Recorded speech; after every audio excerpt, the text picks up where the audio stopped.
Oh, the YouTube camera says I'm live. Oh, there I am. And there I am. And here I am. I guess we're all here, kids.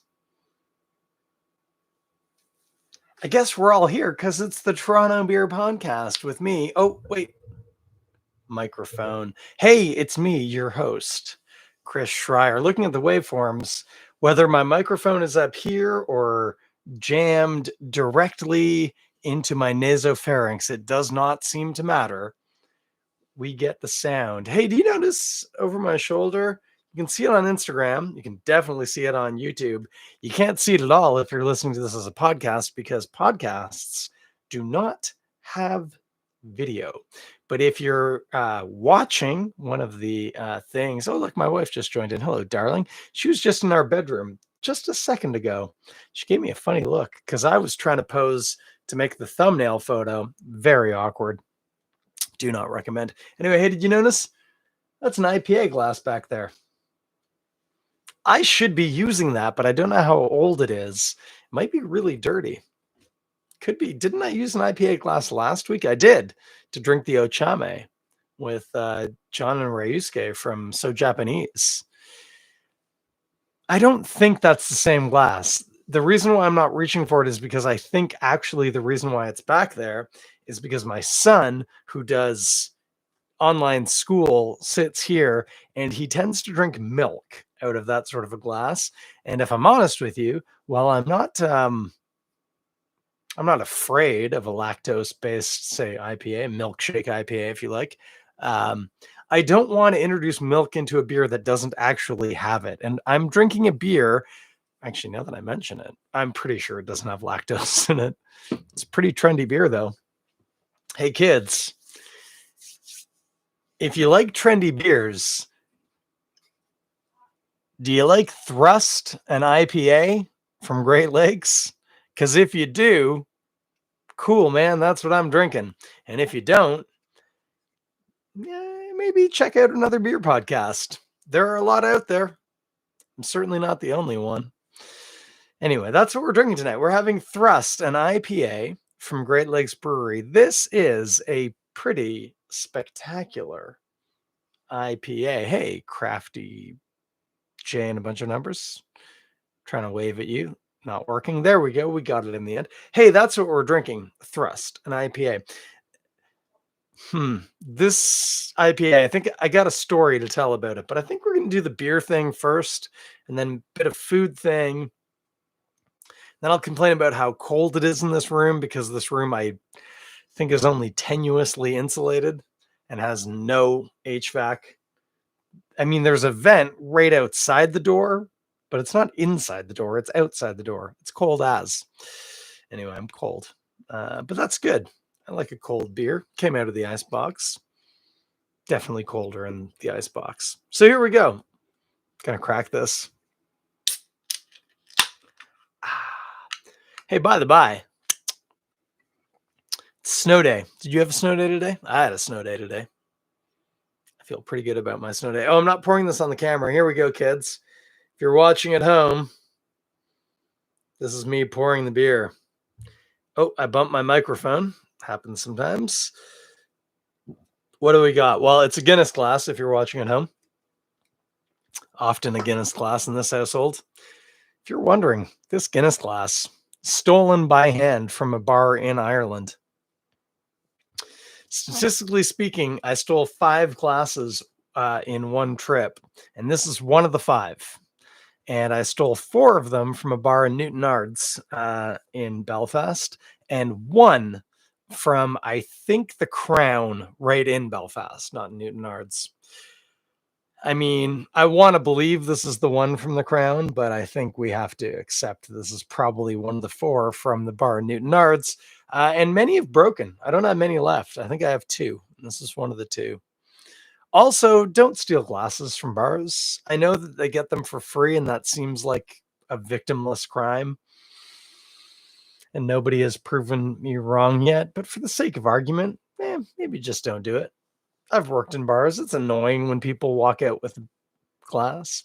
And arguably, if you walk out with a beer glass and there's like a little bit of beer left, in the bottom. Arguably, at least in Ontario, a very prohibitionist province, the bar could technically be charged for letting you leave with open alcohol. So just don't do it. Okay. I did it, and it was super cool and fun when I did it. And I'm amazing, but don't do it. That's the message, apparently. Anyway, let's drink some of this Thrust, an IPA from Great Lakes. Now, I got this the other day at Great Lakes, and by the other day, I mean Saturday. Today is Monday. It wasn't yesterday. It was the other day. It was Saturday. I picked this up at the brewery, which is where you want to get your beer, kids. So let's check this one out. Brewery Fresh. Here we go. On the nose, it's fruity, a little tropical. Maybe we can narrow this in a little bit. It's funny. There's some citrus to it. There's definitely some citrus, but it's not overwhelmingly citrusy. It's more generally tropically, like pineapple-y, actually, no. Hang on. Okay, it's a little pineapple-y, but it's actually mango-y. There's pineapple there too. I'm not going to go back on that. I'm not walking this one back. Just there's also mango. Oh, but the thing with mango that's tricky, mango and peaches. Jordan St. John knows a lot about terpenes, like hop terpenes. And he'll tell you, except he do it like this. You go like, and I'm not making fun. Jordan, love him to the moon and back. Jordan be like, oh, well, sounds a bit like Nick Offerman. Oh, well, that terpene there, that terpene has myrcene in it. And of course, myrcene tastes like evergreen and the maple bench that your grandfather made in his workshop. Well, I'm having fun, kids, even if you aren't. That's how Jordan does it. And I got to tell you, that dude knows his shit. He's right 9.5 times out of 10. Anyway, we got peach and mango in here. And as I said, Jordan would tell you, peach and mango, very closely related in your nose. On the tree, I don't know, because I'm not a tree person, biologist, treeologist. I don't know. I'm not a person who knows a lot of stuff about trees. I can tell the difference between a red and a white oak. It's all in the leaf. Actually, it's all in something else, but the way that you can identify as the leaves, they're different. So, and I can tell the difference between a maple and an elm, which is to say, I couldn't tell you what an elm leaf looks like, but I can tell you what a maple leaf looks like, and it doesn't look like an elm leaf, I think. Anyway, what were we talking about this beer? Mango and peach. And a bit of pineapple. I'm still sticking with that. Pineapple-y. Mango, peach, pineapple. That's what I'm getting off the Thrust and IPA. I always talk about how your brain, we do pattern recognition, right? We grab things, and even if you can't put it in a comfortable, bucket of taste or smell or whatever, your brain, because you're a human and you have opposable thumbs, or if you don't, I'm sorry, but statistically speaking, most of us have opposable thumbs. We also have this overwhelming need to do pattern recognition. And so my pattern recognition, because of that mango and that pineapple, I feel like I'm picking up little notes of rum and coconut, but I'm afraid that those aren't actual things that are in the beer. I think my brain is saying, hey, you're smelling pineapple, you're smelling mango. Well, do you know what you like to do with that? You like to put rum in there and coconut water and ice, and then you shake it up and you maybe put a squeeze of lime juice in there. So I don't know if I'm actually smelling coconut, but I might be, but I don't think I am. Sometimes you get a little coconut off of hops. It's possible, but I don't think that's what's happening here. I think what's happening is my brain, my programming is just picking out familiar things, pineapple and mango, and saying, put some rum and some coconut in there, which, by the way, sounds delicious. But that's not what we're drinking tonight. You know what? I haven't even had a sip yet. We're 10 minutes in. Here we go. Let me have another sip.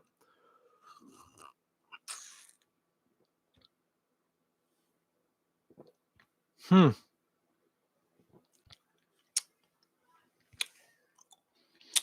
So before I tell you what I'm tasting, I want to tell you in a broad picture way this beer.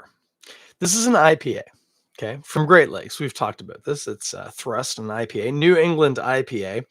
I'm not going to read too much on the can, but I do just want to look and say, oh, it's 6.5% alcohol by volume. This is it's a not insignificant IPA. Okay. Now I like not insignificant IPAs. I drink not insignificant IPAs a lot of the time, most of the time. I mean, I'm fond of pilsners too. I have a long-standing love affair with a pilsner, but I do like a nice. And I mean, again, if you're listening to the podcast, forgive me, but if you're watching, that's um that's opaque. That's the only way to put that. It's maybe not quite orange juice opaque. It's like you can't see through it, but it's not quite that opaque, but it's opaque and it's orange, um, tending towards brown in the darker parts. Um, it's a very hazy boy IPA, if you like. I'm gonna have a sip because I do like the art of making an IPA like that. Hmm, that's that's a rare thing. Okay, I drink a lot of IPAs, and in fact, I drink a lot of IPAs from Great Lakes. I drink Haze Mama a lot. I drink Octopus Wants to Fight a lot. Okay, I drink Canuck, not an IPA. It's a pale ale. I was drinking one earlier tonight, actually 2 hours ago. Um, I think it's fair to say we all agree, and if you don't, you can just turn this off right now because we're not friends anyway. No offense, but I think we can all agree. Mike Lackey, he's got a pretty dab hand when it comes to working with hops. He does good, makes nice hoppy beers. But Thrust is like on a different level. Now, some of you will remember, and I am the first to admit, I've said stuff like this before, and I wasn't saying it about Thrust. I've probably told the story at least 3 times about drinking Karma Citra, which is another Great Lakes IPA. Told the story drinking Karma Citra blind at the Ontario IPA Challenge, or it was called something like that, at Volo back in the day. And I was drinking all these beers, and then I was marking them, and then I drank one, and I went, ah, gosh, that's Karma Citra. And I knew right away, and I was right. It was. And the problem was it made me have to I had to adjust all of the scores of the previous beers because like if I was marking the Karma Citra against all of those, it would be above the 10 level. I would have had to change the grading scale. So to get back under the 10 level, I had to lower everything else down because it kind of set a new roof. Um, that's kind of what Thrust does, this IPA that I'm drinking right now. Yeah, it's peachy. There's some pineapple there, but I would tend more towards stones in the middle. Mango's a little bit more on the tropical side than peach.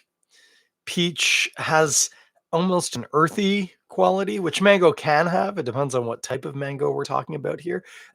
This, though, is like a juicy, fresh, ripe El Tufo mango with a also juicy, fresh sort of Georgia peach, North Carolina. I don't know. I don't want to get regional on peaches.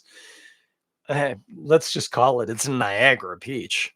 It's a juicy, the kind of peach you get, and if you poke it, it doesn't bounce back. It's not firm. It's squishy, but it also doesn't collapse under your finger. There's some resist. There's a bit of evergreen, but it's more like the presence of evergreen. And this is a personal experience, and I don't think many of you will have experienced this the way I have. But when I'm biking to and from work in December on the bike path, the Boy Scouts set up a Christmas tree lot at Woodbine Beach, right off the parking lot. And when I bike past, and I get it in the morning, but it's more of an evening thing. It's more when I'm coming west to east, and I'm approaching it. I can see it. I get this aroma on the air of evergreen, and it's indistinct. It's not piney. It's not junipery. It's not cedar. It's just a generic evergreeny from the tree lot. And it's in this beer. That's what I get. But it's just there. It's just on the horizon of something a little Christmas tree lot on the back of the palate. Ever does not smell like Stinky Boy, although I thought I was going to go there. It doesn't. There's no Stinky Boy in here. That would be tremendously romantic if there was, but it's not. It's not bitter. It's not bitter, but there's a lot of hops in there. And what that means is that the person who put the hops in there knew what the hell they were doing, and they put them in at the right time and at the right temperature. Because there's a touch of dryness on the cheeks, but what it actually is there's a softness and a density to the beer, but there's no squeaky bitterness. And I like a good squeaky bitter IPA, but I like this a lot. This is a special one.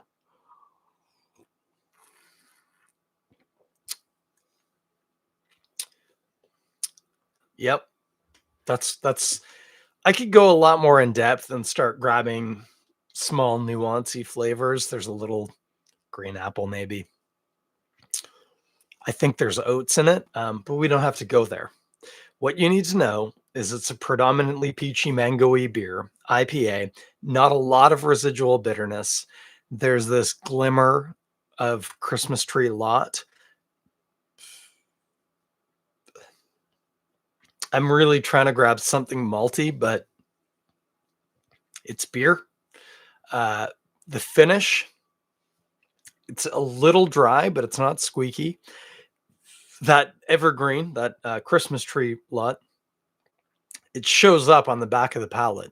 So the fade out to black is Christmas tree lot, and again, it's mostly peach, a little mango. And I don't want to say that's it, because that's underselling this beer incredibly. But that's all I want to talk about. It's so good.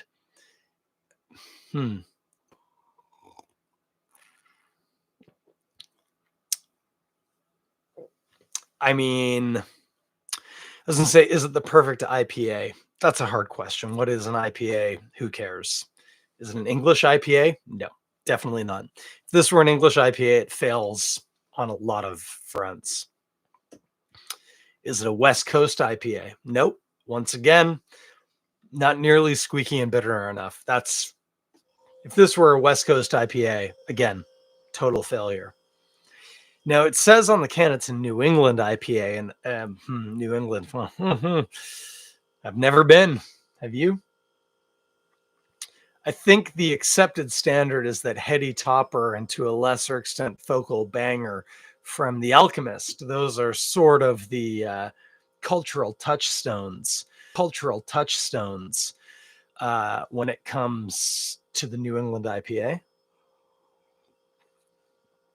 And I've had both on a few occasions, and they're really nice beers.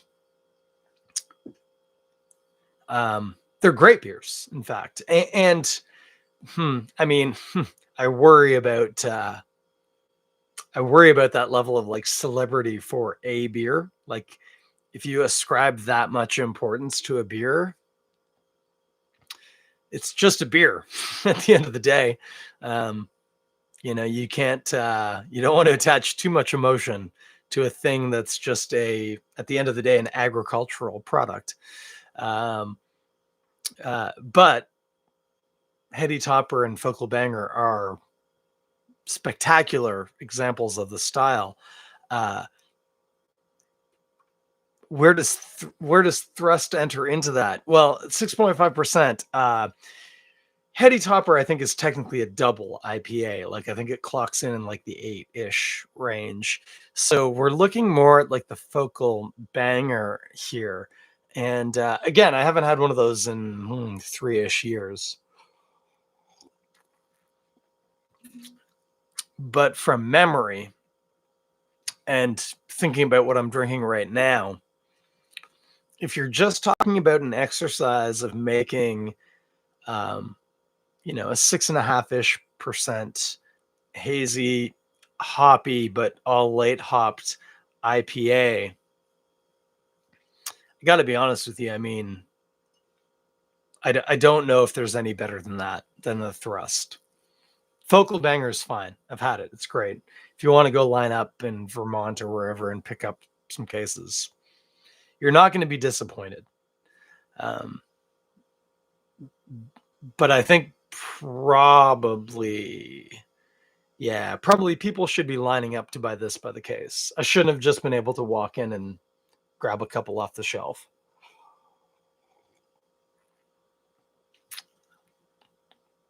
That's I mean, it's not just an exceptional IPA because the thing is, especially at a commercial level, when you think about making a beer like that, it's just, I mean, is it hard? I mean, yeah, I mean, not a lot of people do it. Um, some people will attempt it and that were like, no, that's awful. You missed. It's terrible. You messed up on everything. You know, I've had a lot of beers. I've had a lot of beers that are sort of in this spectrum. Uh, Hazy 6.5-ish% IPA, late hopped, New England style. If we're honest, this is a mosaic citra driven beer. Um, but this one's exceptional. This one is really nice. It's really, really nice beer. Uh, I always worry because there are other IPAs out there I like. I drink a lot of Bone Shaker. I drink a lot of other Great Lake IPAs. I drink a lot of IPAs from other breweries.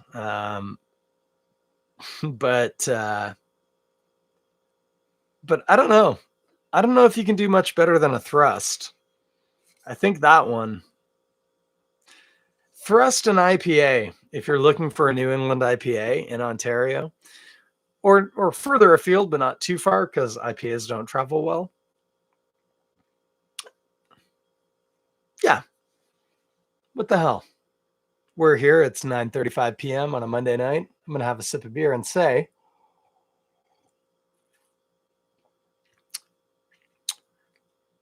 yeah, that's probably the best IPA in Ontario. Maybe the best in Canada. Hard to say. Certainly, I haven't had better. It's delightful. It's not overwhelmingly bitter. There's a ton of aromatics hitting again on peaches, on fruit, mango, bit of evergreen. Might get a little green apple. Malts are more or less inconsequential, but they're there. There's a slightly grassy thing. Finish is not particularly dry and bitter, but it lingers with the evergreen and a bit of the peach or mango, bit of the stone fruit. Um, Body is not heavy at all. Drinks like a 5% kind of lager, but less carbonation. Carbonation's smaller, a little bit more prickly and little, but there's a weight. I'm assuming there's wheat and or oatmeal, also maybe from the hop, but the hops are so gently administered. I don't think it's from them. I think if anything it is, there's a bit of wheat in the malt bill.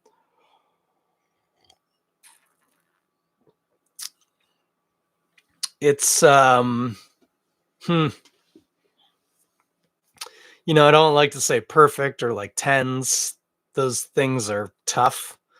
Uh, but if I was going to, I would say it about that. Thrust is pretty much perfect in terms of New England IPAs. And I almost hesitate. I'm looking, it's been 28 minutes for me to get to that. Normally, I've already told you what food to eat with this and done a PSA and wrapped up. So obviously, I'm having a bit of a slow dance. This is a bit of a November rain slow dance. And you remember it kind of picks up in the middle and you have to try and pretend like you're okay dancing clearly too fast to be slow dancing. We've done that with this beer. But it's still there and it's still pretty much perfect.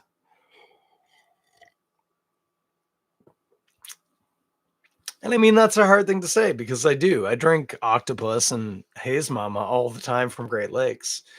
And it isn't to say that those aren't good IPAs. They're both very good in their own way. It's just Thrust is better. Can I say? Ugh, it's better. It's a better beer. It's not that the others are bad. It's just better. So that's what we're doing. Thrust. I'm gonna have a sip and just enjoy myself for a minute. Now that the tension is gone. By the way, guys, I already said it.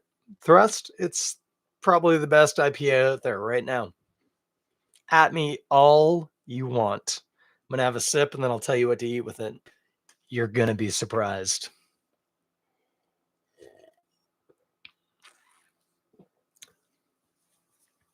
So what am I gonna tell you to eat with that, eh? I know you got ideas. There's obvious choices with IPAs. Spicy food? No. No, don't waste your time. You want to eat something spicy? I had a really spicy green curry for dinner tonight. Beautiful. Fish curry, green curry, Thai style. It was nice. I had it with a bone shaker, and I did not regret that decision. It was perfect. Would I have had that green curry with this? Well, I could have. Wouldn't have been bad, but it wouldn't have helped. Sorry, I just burped.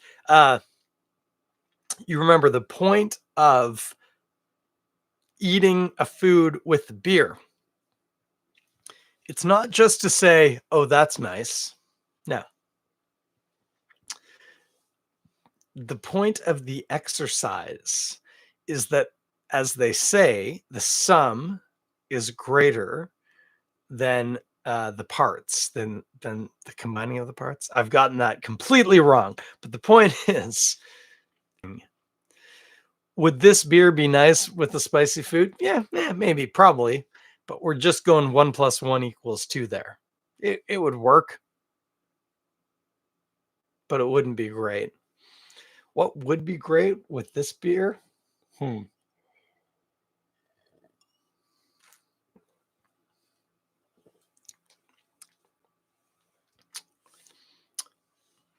Honestly, and I know people know, I tend not to eat meat. I tend to pescatarian. I like seafood. I always tell you, eat jerk chicken, don't eat jerk, sorry, eat jerk fish, don't eat jerk chicken, all that stuff.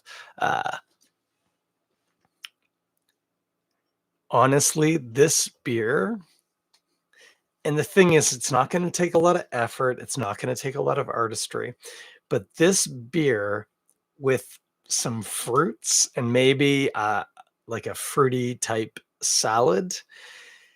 If you had a bowl that had, I mean, obviously some peaches in it, but if you wanted to start tapping into some of the sub flavors, the other flavors, if you got some cantaloupe in there and some honeydew melon, you're off to a great start. Okay. If there's some white grapes, sweet, because we didn't talk about that, but those flavors are all in the beer. And maybe you're going to put some berries in there, maybe some strawberries cut up and some whole blueberries or half blueberries or however you get your blueberries. Okay. Some melons, some strawberries, some blueberries. So far, so good, right? But right now, all we've got is a bowl of what? Fruit? Yeah, that'll work. But right now, we're still talking 1 + 1 = 2. What are we going to do to make it better? Here's what we're going to do. You're going to add two things, and I want you to be careful here because it will be easy to put in too much. And if you put in too much, the only way to fix it is to add more of everything else. So unless you've held back some 2 types of melons and strawberries and blueberries, you're going to find yourself in trouble. But here's what I want you to add to, again, actually, this fruit salad's incredibly specific. I don't want you to put any clementine wedges in there or mandarin orange wedges or whatever the heck else you're thinking about. Okay. You've got bald cantaloupe and honeydew, 2 melons. Great. You've got blueberries. Wild would be great. Cultivate fine. Again, what you can get, that's okay. And strawberries, and I would like you to have those strawberries. I don't want big, mainly white ones underripe from California. They need to be moderately nice strawberries, and I want you to cut them and remove the tops. 4 fruits, mix them together. We want you to macerate them a little. So you're going to throw in a little sugar, not a lot. Okay. If you're talking a single serving, we're talking like 1/8 of a tablespoon, or I mean, a teaspoon, not a tablespoon, teaspoon, just a tiny bit of sugar, that you're going to mix around. That's going to get the juices flowing. But now here's the key, and you can't mix this up right before you eat it. There's 2 things I want you to add to that fruit salad to eat with this beer. And I have a feeling, and I'm not sure because I don't have the fruit salad in front of me because I have exactly 0 of those ingredients in front of me right now. But the 2 things I want you to add, actually, pardon me, I do have one of the ingredients in my fridge, is rosemary and lavender. And I want you to add them 2 parts rosemary to 1 part lavender. And rosemary and lavender have a lot of similarities in scent and taste. But lavender tends to be a little bit more floral and nosy, and rosemary tends to be a little bit more evergreeny and tonguey. But otherwise, their Venn diagrams are basically the same. They just have these 2 little bits on the side that are different. And again, in a bowl that you're eating on your own with this beer, we're talking like a tiny bit, just what you can kind of crumble out of your fingers of rosemary and fresh lavender, or dried if you need to, but let's try and get it fresh. Mixing those floral herbal ingredients with fresh fruits, for one, is an underappreciated uh, flavor pairing, and people don't do that stuff nearly enough. Occasionally, you'll get served a fruit salad that has like mint in it, and that's like, oh, that's interesting. Citrus and mint? Who knew? Who knew? Everybody who ever ate it. It's delicious. I want you to get some melon and some blueberry and some strawberry and some rosemary and lavender, but just a little, just enough to scent it. And you're going to have a fruit salad and you're going to eat it with this. You will notice what is not in that fruit salad is peach and mango. They're not in there. because you're playing with the periphery of that flavor component. Remember I said there was a Christmas tree lot, an evergreeny thing? That's the rosemary and the lavender. Peach and mango are fruity and cool, and they hit on that melon scale. The strawberry and the blueberries I was talking about, well, those hops also have those in there, but they're fairly inconsequential in the taste of this beer.